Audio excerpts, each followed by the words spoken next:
Another year, another great adventure as that dog heads back to Orlando, Florida to attend Megaplex 2024. With such a great time and impression I had of last year's con, how would this year stack up? Well, I'll be taking you all on a journey through this year, highlighting parts of the con and comparing aspects of it from last year. Let's begin by recapping a little bit about Megaplex up to its current convention year. First held in March of 2002 as Paul Pet Megaplex, Megaplex's stated goal is to provide a celebration of interactive arts and performances with a primary focus on anthropomorphics and fantasy. So over its 22 years as a furry convention, a variety of factors has caused Megaplex's attendance to fluctuate, but stated to see a stride from 2010 onward. By 2023, Megaplex made the very smart decision to move its convention to the Hyatt Regency Orlando, a hotel and convention center that would soon propel its con to its renaissance phase. With a phenomenal outcome and praise from last year's event, Megaplex saw a soaring growth in popularity, bringing us all to this year's event with a record 7,202 attendees, a 39% increase from last year. This is pretty impressive, being that Megaplex is now the 5th largest furry con in the world. Held on August 30th through September 1st, 2024, this year's theme was Terror at Typhoon's Keep, with guest of honors Jonah Scott, which you may all know as the voice of Legoshi, and Tom Fishbach, the creator of the comic Two Kind. Other highlights include the 912 participants in the main Fursuit Parade and the $81,000 raised for the charity group, the Street Dog Coalition. Now, as we begin our journey to Megaplex, we stop and wonder about the best way to get there, and for many, the most financially responsible. So luckily, not much has changed on the travel front based on what was covered in last year's video. Being that this convention is located in Orlando, Florida, you have relatively easy access to travel into the con, even if you are coming over internationally. Flying into the Orlando International Airport, MCO, you're only a 15-minute drive from the airport to the main con hotel. And if you're flying internationally into MCO, just note that the international terminal is a bit further back than the domestic terminals, so it takes a little bit of time to travel to that part of the air terminal. Once at the airport, choose your options of either a friend grabbing you or hop on an Uber and Lyft for around 35 to 45 USD one way. To save on money, I do suggest having a friend or fellow congoer to ride with you to split up the cost if needed. And as a plus, a dedicated separate section is available for ride shares at the main hotel, pulling you away from the main entrance chaos when loading and unloading. Again, unfortunately, outside these options, there aren't as convenient alternatives. You can use the Sunrail or Greyhound, however, their stops are around 20 to 25 minutes from the main hotel, not directly next to it. Buses seem to take this weird route from the airport, landing you around a 45 to an hour long ride to get to the hotel. And sadly, the hotel itself does not offer shuttle services to and from the airport. Now, last year was the first time Megaplex held their convention at the Hyatt Regency Orlando and Orange County Convention Center. And honestly, everyone loves the new space without much to criticize. But did it stack up from last year's rave reviews? Hell yeah, it did! Again, this space for the convention is huge, but at the same time, very easy to navigate in and around the convention area.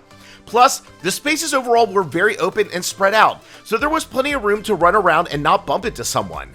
Now, with the growing number of attendees, it still felt so open and free-flowing, showing how optimal this space is for huge conventions and the future growth of potential for Megaplex. And being in Florida during peak temperatures, this hotel still maintained quite good AC throughout the entire space, making fursuiting very manageable and comfortable. Also, let's not forget one of the highlights, which is the insanely nice pools. I had to run my tail over to the pool the second I got to the con and sprawl out while catching some sun. Now, one of the best pools and amenities of any convention I have been to. Their 10,000 square foot heated zero entry grotto pool, for example, had lush landscaping, cascading waterfalls, a plunge pool, and a 100-foot long water slide. You can also purchase floats and noodles from their tower hut if you didn't bring your own inflatable pool buddy. With the rooms, again, I have nothing bad to say about them. In my opinion, they are spacious, well-maintained, a mini fridge for food and drinks, and AC that actually works, keeping your room sometimes too cold, if you can believe it. And if you want to avoid any elevator con, then I would highly recommend you try Tower 2 rather than Tower 1. I had my room in Tower 2, and I don't remember waiting for an elevator for more than 5 minutes, and that included peak hours. Tower 1 was a different story, but nothing like the chaos of other cons. Overall, I will again advocate that Megaplex's hotel is one of the top furry convention hotels. And the best part, it has the ability to grow with the popularity and growth of this convention in the future. Now a year later, and still Megaplex ranks number 1 or number 2 in my opinion when it comes to the food and drink options and how easy it is to get what you need no matter the time, day or night. Inside the hotel, you have the market, which is open 24 hours. Yes, you heard right. So you don't have to get your hearing checked. Meaning whatever you need, if it's good food, a quick snack, a drink, or a late night cap after a night of partying, this place has got you covered. And trust me, I was barreling down the hallways to grab a grilled cheese sandwich at around 3 a.m., which tasted like heaven once it touched my muzzle. Plus, you can also utilize 24-hour delivery options as well outside the convention space. There are also a variety of other food and drink options available in and around the con, even one outside in the pool area, which I was surprised how good the poolside food was. And for those that want booze options, there is a Walmart not too far by car, 2 booze places within a 20-minute walk, and delivery services like Uber to deliver booze directly to you without you having to leave the hotel. As I mentioned earlier in this video, this convention space is huge, meaning there is so much potential in space to utilize for a variety of different events. And this year, Megaplex did take some steps to expand upon their list of events, but the question is, did it pay off, or were there some hits and misses with this year's event strat? Well, let's dive in by starting off with the Dealer's Den and Artist Alley. Again, as per last year, it was in a very huge and open space of the convention center, allowing a ton of very talented furs the space to share their wares with all the attendees. However, one minor downside is that they closed the Dealer's Den at 5 p.m. on Sunday, which I personally felt they should stay open till at least 6 p.m. on the final day of the con. Moving on to the Fursuit Parade, which has been a staple for furry cons over the years, you get 2 chances to be a part of it if you're at this convention. You have your main one during the day, and a second one being on the last day of the con around the evening and nighttime.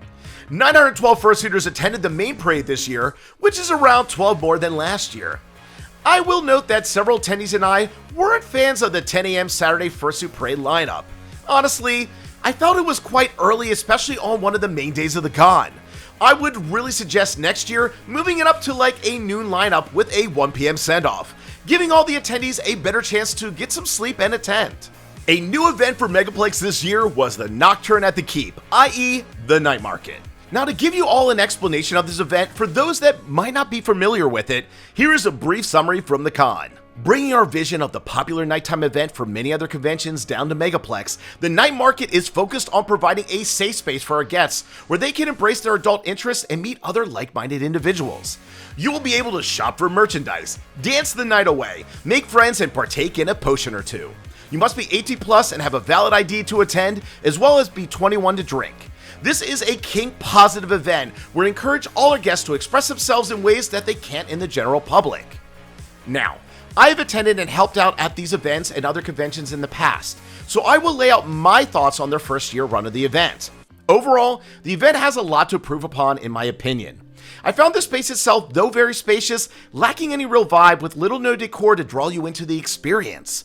The vendors were spaced out and easily accessible, but the layout wasn't the best.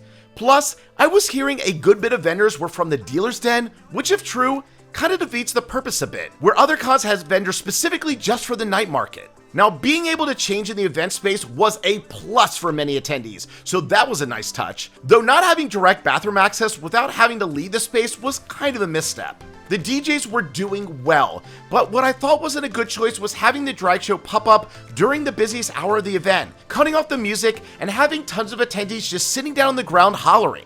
A lot of attendees mentioned how it was pulling them out of the vibe and experience when they came all the way down in their attire to feel the expressiveness on the dance floor, only to have no music or vibe to go off of. My suggestion, I would have a drag show or a similar event at the beginning as a pre-show, as everyone is getting in, and then move on to the DJs. It would be a better flow to the event.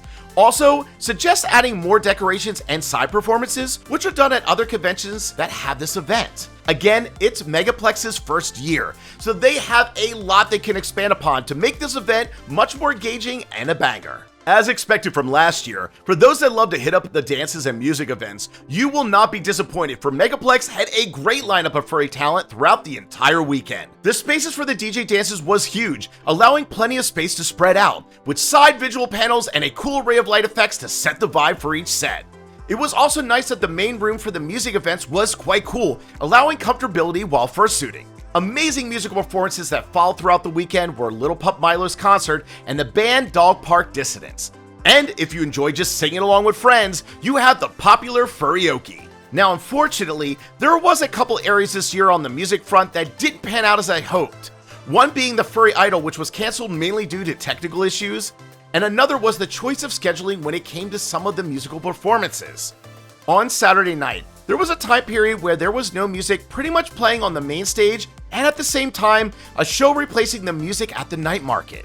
So, on the main con night, there wasn't a concrete place to buy for a small section of the night. My suggestion to optimize and streamline the schedule and events in the future would be to put a performance, like the band this year as an example, on a Friday night or earlier on a Saturday night, so that when they are done, you can transition right into the DJs around 10 p.m. It would streamline the night better in my opinion. Otherwise, great music and performances throughout this year's convention, and I look forward to what's in store for future events. Another year and another amazing dance competition and floor wars at this year's Megaplex, full of simply spectacular furry dancers with an array of talents, taking the stage to compete and entertain us all with their amazing skills.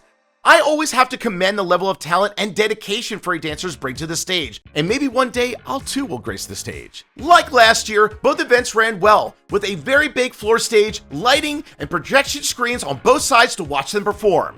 However, I'd like to mention in last year's video, I still would have loved to see the dance competition be on the actual stage, since it's situated pretty high off the ground so everyone could see the dancers more clearly. The con could even add a possible cool stage setup as well to go with the dance comp. Still not sure why they don't do it, but again, they may have their reasons. But overall, this is just my opinion having watched so many dance competitions. At the con itself, Furality is back again, running the Furality Gateway interactive VR experience, which transcends the barriers between virtual and reality, face-to-face with furries from all over the world. Now, this year was a little bit different in that instead of being in one of the panel rooms of the convention, they were front and center, at the main area of the convention space with a big screen that showcased the portal. Now, for those that are new to the portal, it gives a chance for attendees to come together to hang out and interact with all the furries in VRChat from all over the world in real time at the con. I myself would periodically rock up to the portal and say hi and interact with everyone, which was not only really fun, but made for some great memories. It was a big hit with all the attendees as well, so big plus during the convention. I was missing the high-power screen setup for the interactive meetups with their mascot Finn, which was a banger last year, so hopefully they will be able to bring that back next year. Also, VRChat dancers at the DJ dances next year for added interactivity would be a nice touch as well. Just throwing that out there, Megaplex. Also, the VRChat meetup was the biggest one yet, almost filling the entire room. It really shows the growth and interest in VR, so I stress to this con and all other furry cons to really take heed and continue to make strides in evolving and investing in this rising interest. Now let's talk about the party scene this year compared to last year, and man, what a difference. Seriously, the party scene really upped the level this year, especially due to the growing popularity and increased attendance of the convention. I went on several different room parties and theme room hangouts throughout the convention, which were quite fun and inviting. Plus, you got the party floor, which saw so much more traffic than before. Megaplex may not be the top party con, but it's definitely moving in the right direction. Being that I have attended Megaplex 2 years in a row, I can confidently say that this con hit its renaissance phase. It's a perfect blend of lax chill vibes, but with lots to do and energy and vibes that will carry you throughout the day and night. And with its attendance growing, you get a better balance of vibrant day and night activities, if it be hanging in the lounge, fursuiting around with friends, chilling by the pool, or partying the night away. Plus, again, this new venue slaps hard. Probably one of the best convention venues in my opinion. Registration was super easy after the first day, being that I went on Friday to pick up my stuff and I was in and out in about 5 minutes. And there was really no drama again this year, outside the Twitter discussing a certain cosplayer after the con has ended. So overall, a smooth lax weekend with not many hiccups. And let's not forget, there is a ton to do at the con and outside the con, since Disney and Universal, for example, are only a very short drive away. I had a good bit of friends hop over to the parks during the con, and even I stayed a couple of days after the con to enjoy the parks myself. I talked to many first-time con goers and also veterans who have been to many cons in the past, and they all had the same answer. When I asked them about the con experience this year, that Megaplex was so much fun, they love the vibe and will be back next year. And I definitely plan to be back next year myself, and I recommend any of you to attend this con as well. And that's all I have for my recap of Megaplex 2024. So don't forget to leave a comment, and please drop a like, follow, subscribe to this doggo for it helps support my channel and future videos. And as always, till next time, stay awesome.